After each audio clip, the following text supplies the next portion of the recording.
we get into the message, uh, we have some amazing vocalists in our church, and they all have good voices, and we sing really good songs. There's great theology in the songs that we sing, and the theology when you vocalists sing those, that theology goes into our ears and has a chance to get down into our heart, and your voices have a chance to make the hearing what we're hearing and singing what we're singing pleasant and inspiring.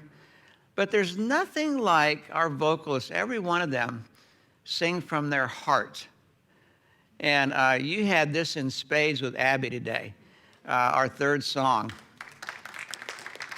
And when that happens for you vocalists, when you sing from your heart, it has a chance to take these words that we see on the screen and help them go into our eyes, and we hear them in your voices. But when you sing from your heart, it has a chance to sort of get on a train and take these concepts and words and take them down into our heart. And today, when we were singing that song, I never can remember the Oceans, yes. When I think about that song, I think that's the Fears and Failures song, which is one of my favorites. That's always music to my ears, is that God can take our fears and failures, and I deal with that every week. And it's sort of like they just kind of haunt me. And so when we sing that song, it is just such a reminder. And Abby, the way you sang that today was it broke down into my heart and took truth a little bit deeper into my soul. I've never thought about wearing a prop before, but today I decided to wear a prop. And some of you may recognize this shirt. I know you two do. This is, Carol put this thing together, Stop Hunger Now. And we did this a number of years ago. We took out all the tables and chairs, and we set up rectangle tables. And we had all kinds of food stuff, and we were mixing them together and Ziploc bags and weighing them and putting them in boxes. This place was filled. The thing that I will never forget about this, and it fed, do you remember how many families we had? That was going to feed like 10,000 meals, thousands of meals for people all over the world. It was an amazing day. Now, one of the things that was pretty cool, and I wish I had a picture for you, but Russ, I have to tell you that one of the most memorable things for me of that day was we all had to wear these red hairnets because we were dealing with food. And so here's Russ, this muscle, guy, strong muscle guy wearing this. We all look ridiculous in these things, but I just remember that. That's one of my, it was funny, yeah. And anyway, so Carol had some shirts made, and this shirt was from that, Stop Hunger Now. Lance, what does it say on the back? This shirt fed 40 people. Okay, now Lance, would you come up here? Would you help me take this red shirt off? You want me to hold the stuff down, or? I don't know. You're the engineer. Okay, so why not wear a second prop, right? That's kind of my motto. So this shirt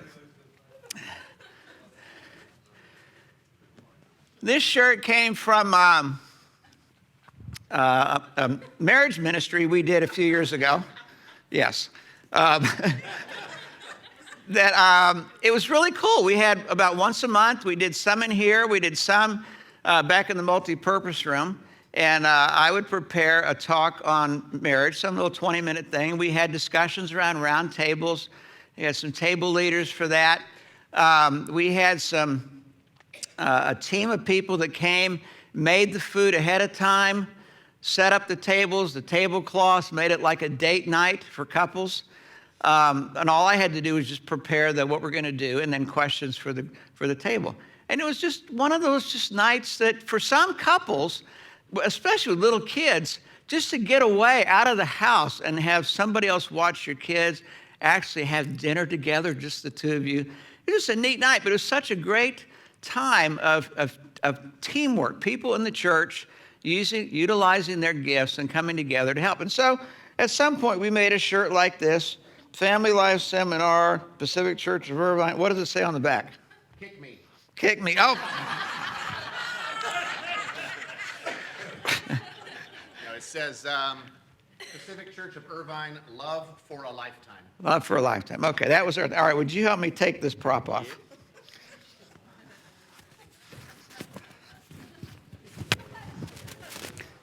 And if you can wear 2 props, why not wear 3?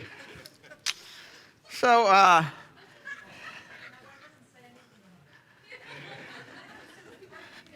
It says, this is my holy shirt.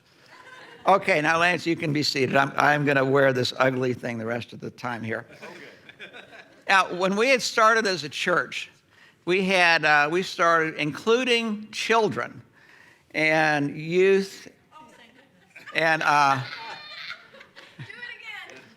It's very distracting. oh, my hair. All right, Christy, come up here. Help me out. You're good. I'm okay now? Okay. You know, I can do a Bernie Sanders, with this hair, Bernie Sanders impression. Maybe next week. Give me $10. Okay. Where was I? Oh, yeah.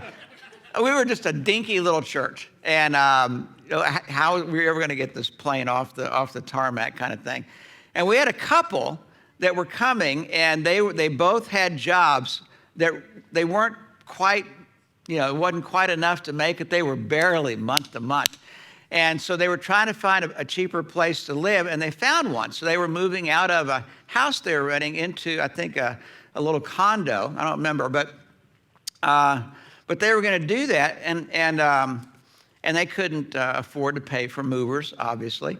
And so I said, hey, I've helped people move before. If you get a truck, I'll help you, and we'll see if we can find some people to help. And he was just dumbfounded that anybody would do that. And so on that particular morning, he had brought the truck to where they were going to be taking the furniture out of their house, and there were about 10 of us from our little dinky church back then, and they were just dumbfounded. And so we had guys going in, and they were taking apart the bed frames and the mattress and the box spring and moving heavy furniture out. And there was a team of ladies in the kitchen helping her box up dishes and pans and food out of the refrigerator and the freezer. And I was out in the truck helping to load the truck.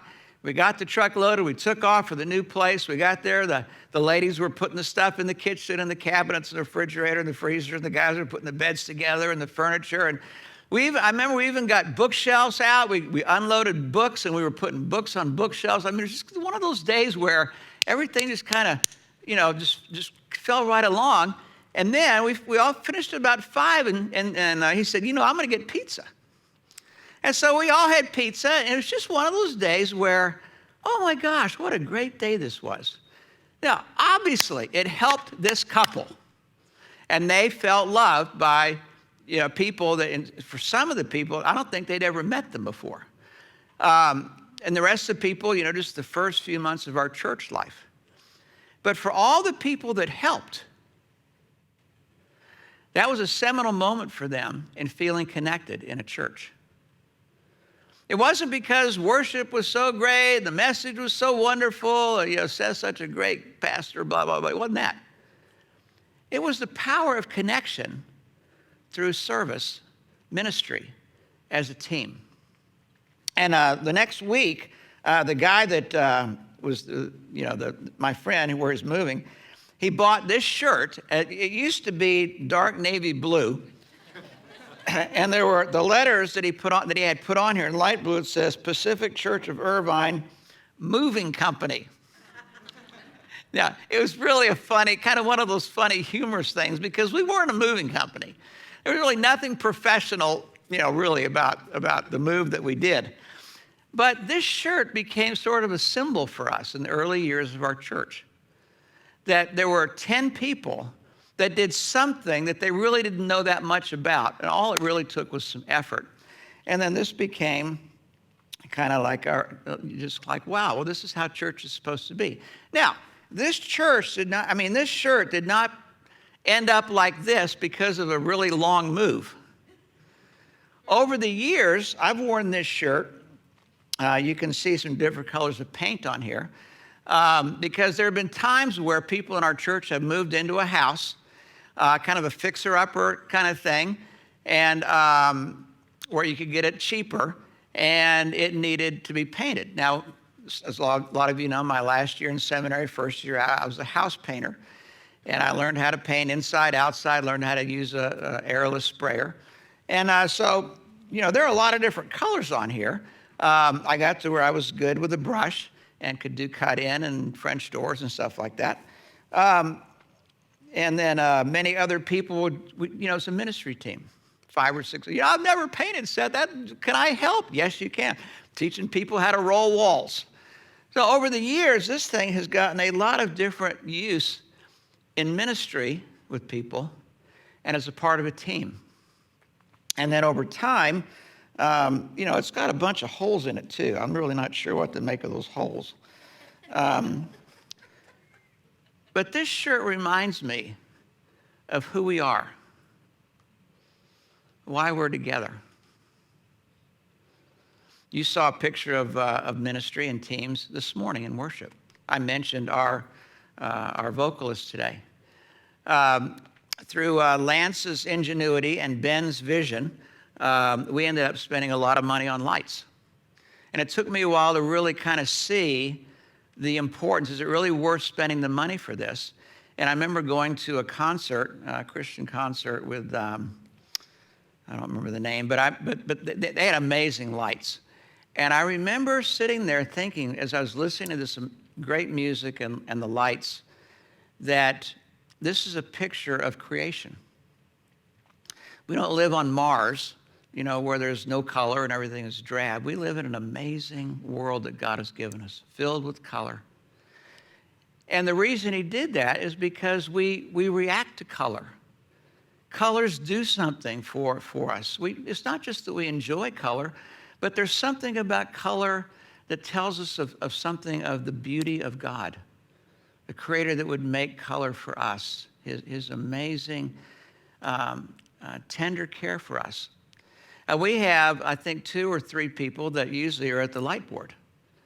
And when I think of what you all do for us, it's sort of like you're sitting kind of next to God as his assistant artist and taking the songs that we're singing and adding mood and color and flavor that comes alongside each one of those songs, and sometimes some of the phrases there for the benefit. Now, I would be a terrible light person. Today we have Rhonda back there, and she is just amazing back there with what she does. Sometimes Paul Green is back there. I think sometimes, does Dave Bartlett sometimes, Scott, sometimes you do that. We have different folks that step into that chair. Now, that's a picture of church. That's a picture of ministry. Rhonda comes whenever she's on. She's usually here early, and she connects with the other folks who are on the team back there. She and I always connect when she's back there.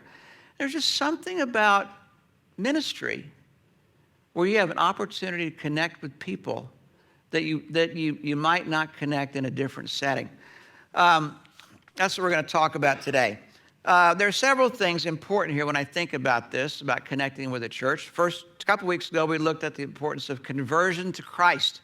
Deep connections with people are virtually impossible to sustain without conversion to Christ, because he is the one who deals with that awful sin nature in us that says, first me, then you.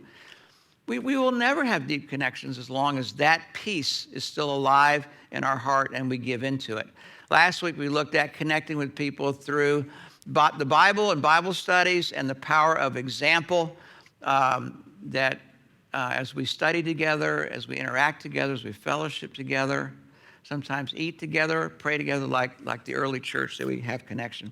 There's a different element of connection that we're talking about today. It's called ministry and teaming. The first thing in your handout today, the ministers are the administrators and the people are the ministers. I grew up in a church, very traditional church, where the ministers were the paid people. And we just used that word minister as a synonym for paid clergy. And when I became a Christian at age 20, I started going to a Bible teaching church. And I remember thinking that that's not really true. From the Bible's point of view, every Christian is a minister. And the role of the clergy or the paid professional minister is to help provide a place and to equip you, the garden variety Christian, to do ministry, like some of the things that we've mentioned this morning. Ephesians 4 says, his gifts were that some should be apostles, some prophets, some evangelists, some pastors and teachers.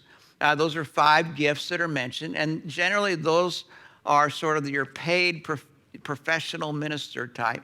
But for what purpose? Well, it's not in your handout. We'll look at it a little bit later. But verse 12 says, to equip the saints for the work of ministry.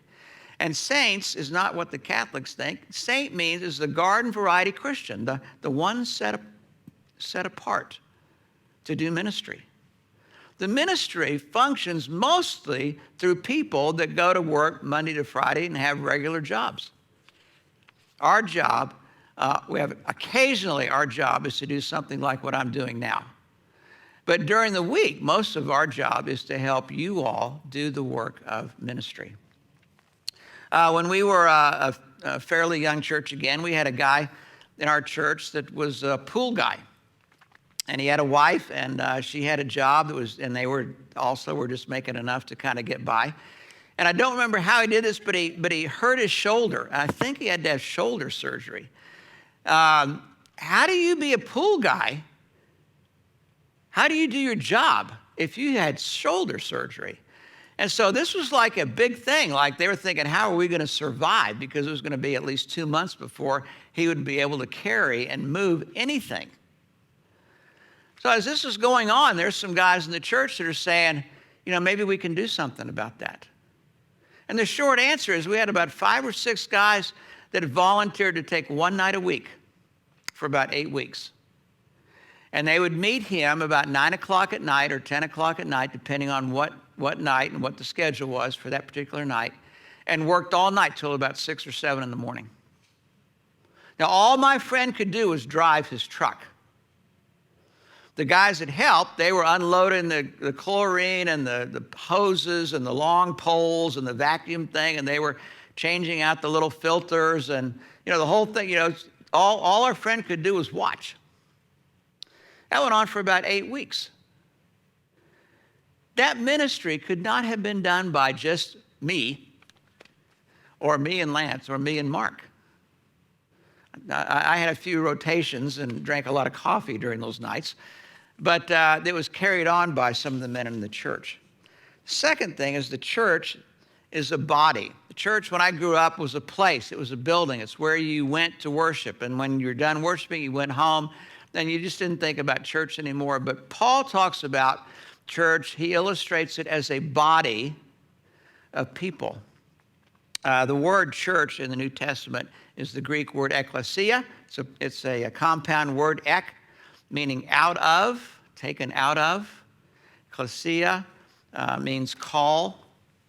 And the idea is that the church is a group of people called out from the world to serve the Lord wherever they are. That's church. In 1 Corinthians 12:12, Paul describes the church. He illustrates it as a body. And as he illustrates this as a body, I'm always struck with 2 things. In the same way that a body has diverse parts, the church has a lot of diversity in it. But in the same way that a body functions in a united way, the church is to function in a united way. It's such a great illustration. 1 Corinthians 12:12. Just as the body is one and has many members, and all the members of the body, through many, are one body, so it is with Christ. If the foot should say, because I am not a hand, I do not belong to the body. Now, sometimes this happens with us. Sometimes you're in a church and you look at what other people are doing and the ministry they have, and you compare yourself to that, and you go, I could never do anything for the Lord. I just can't serve, And here his illustration is, I'm not a hand. I'm a foot. A hand can go hold a baby. A hand can teach a lesson. Hands can make coffee like this morning. Hands can pass out bulletins like Michelle did this morning. Hands can shake hands welcoming people or hug discouraged people after we get done today. But I'm just a foot, and all I can do is step on things. Hey, Lance, are there any bugs that I can kill? Over here, okay. Well, that's happened before. That's why I looked. Because I am not a hand, I do not belong to the body. Paul says, that would not make it any less a part of the body. The foot. Ask a Marine who's come back from Afghanistan if he misses his feet. If the ear should say, because I'm not an eye, I do not belong to the body, that would not make it any less a part of the body. Well, sometimes if you feel that I don't know if I have that much to offer, what could I give? Paul would say, welcome to the club. When I go to pastors' conferences, which I generally hate to go to, I still go. It's easy for me to feel inferior to the people around me. I think that's just part of life and dealing with our sin nature, blah, blah, blah, blah. All right, next verse. Verse 17. If the whole body were an eye, where would be the hearing? If the whole body were an ear, where would be the sense of smell?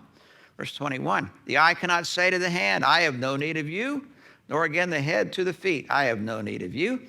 22. If, on the contrary, the parts of the body which seem to be weaker are indispensable. If you feel inferior, this is your word to take home today. Indispensable. Indispensable. Indispensable. Those parts of the body which we think less honorable, we invest with a greater honor, and our unpresentable parts are treated with greater modesty. Then Paul talks about spiritual gifts, and this is part of church life, and that every genuine believer has at least one spiritual gift and maybe more.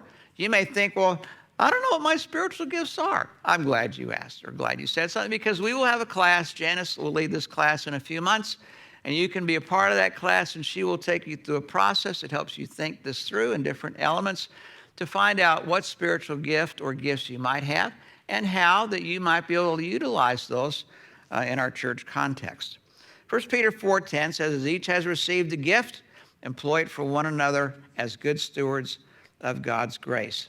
Now, in the next passage, you can read this at home. I'm not going to read this. This is from 1 Corinthians 12:27.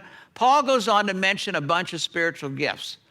I've mentioned a few of these gifts by relating by name. So sort of a backdoor approach here. We have some VBS picnics that we've done before, church picnics before. And whenever we've done this, my go-to gal is always Pam Ham. She knows she just asks me, how many do you expect? And once I just give her a number, she is off and running. And she knows how many hamburgers, how many cheese we're going to need, if we're going to do hot dogs or bratwurst, or how many buns, how many tomatoes, onions, lettuce, all the condiments, boxes of chips, things of lemonade, and it's all going to be set up out there. And I think she's had all four of her kids who have helped her with this. Yeah, obviously, we don't want me at a grill. If you see me at a grill, something has gone woefully wrong. But this is the way that she serves us. She serves the Lord and serves us. We have about half a dozen guys in our church that will call me between Christmas and New Year's every year. And I think they have the gift of giving. It's one of the spiritual gifts. And they're motivated to call, and they ask me this question: how are we doing on our budget? Are we going to finish in the black? How much do we still need? And some of these guys, I think they all pray, and some of these guys will go home and talk to their wives, they're married, and for I don't know how many years, we keep finishing in the black. The gift of giving. We have some of the people in our church that have the gift of what Paul calls helps. These people can do, they may not be excellent at like singing, but they're good at just showing up and getting the job done. And there are some folks, Mike McFarland for a long time has been one of these guys in my head. If something needs to happen, I need somebody just that can get over here and get something done. Mike's the first guy I think about. We have some of you that take care of babies over here. So like during right now, when Mindy and I were young parents, I remember thinking sometimes, even though I was the pastor of a church, I'm going to church, not necessarily because I thought I needed it or because I had something to do, just to have a break from my 3-year-old and 1-year-old for an hour and a half. I'm not kidding. Present company accepted, yeah. All three of our kids had colic. If you've ever had kids with colic, you know what I mean. Those first 3 months are just misery. Misery.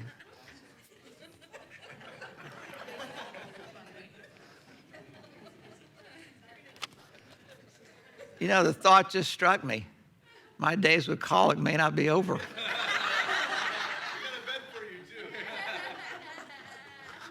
Elizabeth, I'm coming home. Okay, where I just completely lost my train of thought. I'm gonna have to deal with God about this afternoon. Misery. Oh yes, misery. Okay, how do you know what your gifts are? It's on the third page of your handout. There are 3 gifts. Janice's class will be immeasurably more helpful, but there are 3 things to look at. What am I motivated to do? What do other people notice that I do pretty well? And they're happy I do that. And then is there some fruit from what I do? So those are just 3 little things you can think about.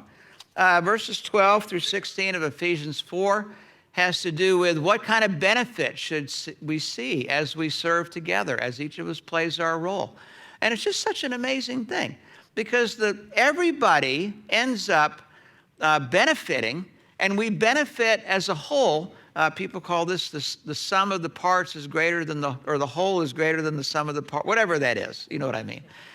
That's kind of like how church is. It's pretty amazing. As everybody just sort of picks up some aspect and helps pull the wagon, the whole thing just gets better.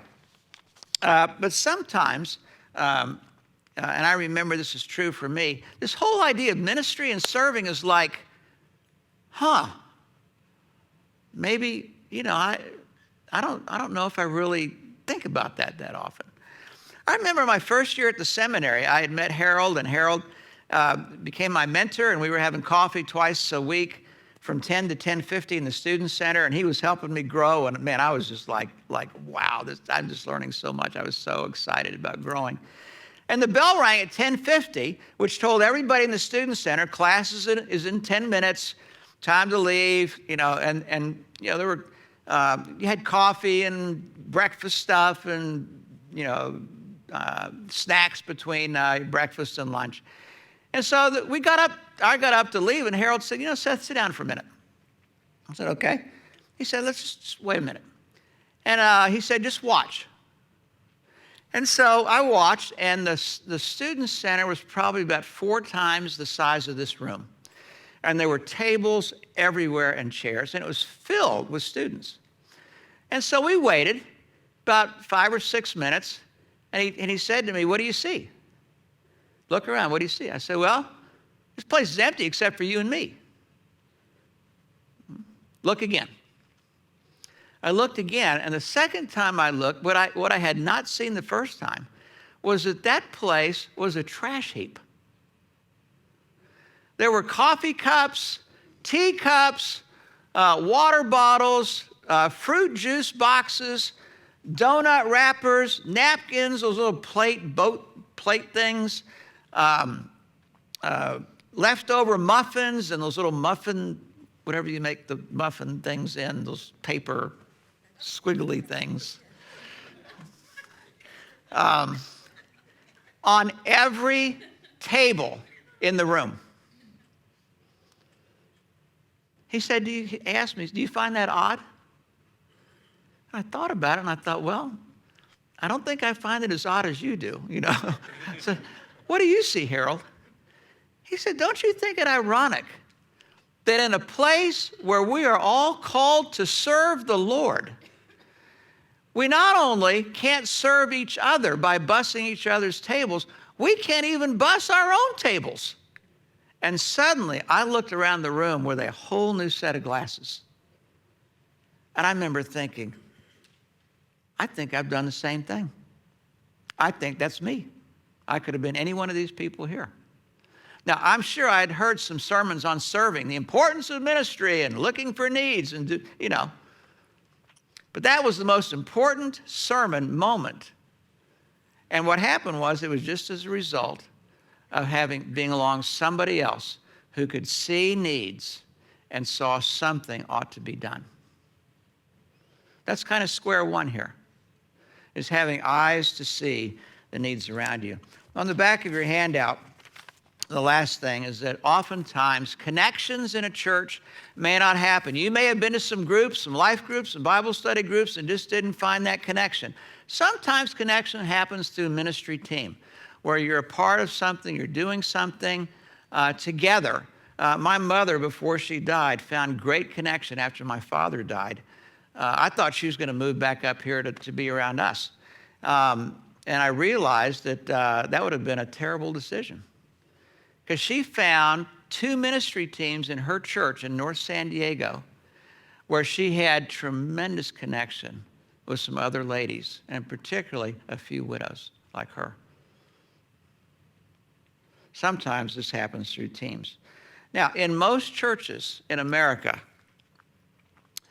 the way that sort of people look at the paid professional people and the people that sit in the pew is something of a metaphor that Leroy Imes, a war vet, an ex-Marine, came up with. And I love this. It's just, so bear with me as I tell his metaphor. He said, church life is often like D-Day. Is that you've got the ships coming in the early morning fog of June 6, 1944. And there are the big troop ships. And you've got all the Marines who are going to charge the beach. And they're all in the ships, and they crawl down the sides of those big boats on those big rope ladders. And each of them gets in a landing craft.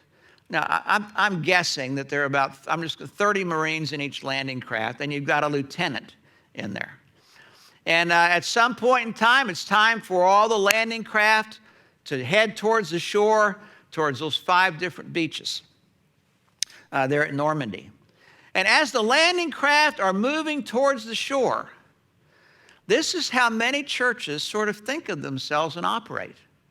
Somebody will say, you know, Lieutenant, we're just so proud of you that you're going to charge the beach.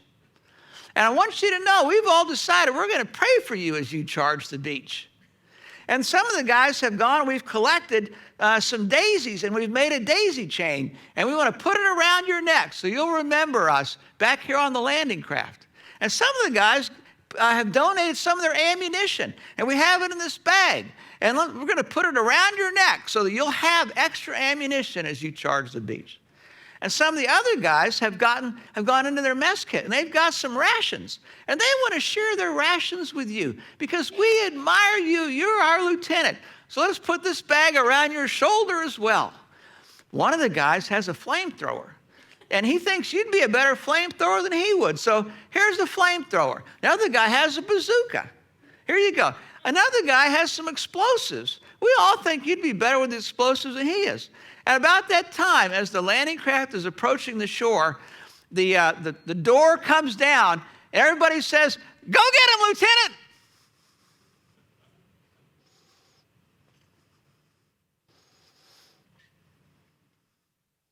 I wonder how long Adolf Hitler would have stayed in power if that's how they saw taking the beach. I wonder how many more people would have died in concentration camps. That's not how the Bible sees church. The church sees every one of those guys in that landing craft as important. Some of them carry rifles. Some of them carry machine guns. Some of them carry a radio. Some of them are medics. Some of them carry food. Some of them just carry extra ammunition. And yet on June 6, 1944, those men took that beach. That's how we're to function. Every church is to function like that. There are no unimportant people on a landing craft. And Paul would say there are no unimportant people in a church. Let's pray together.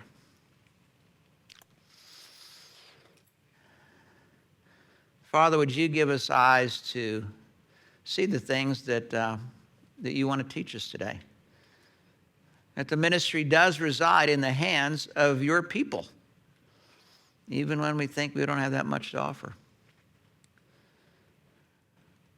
That every person can have a ministry, can be a part of a ministry team. that what people do makes a difference. Every person on the landing craft is important. Maybe for some of you, you've kind of been sitting back and, I don't know if I can really do something. And maybe this morning your heart is thinking, no, I do not want that thought to rule me. There are things I can do. You may have things that come to mind. Or you may need some help understanding what is it I can do and how can be a part here. Look for our class coming in a couple months with Janice. Maybe some of you are sort of like me in the Student Center who just have not had eyes to see need.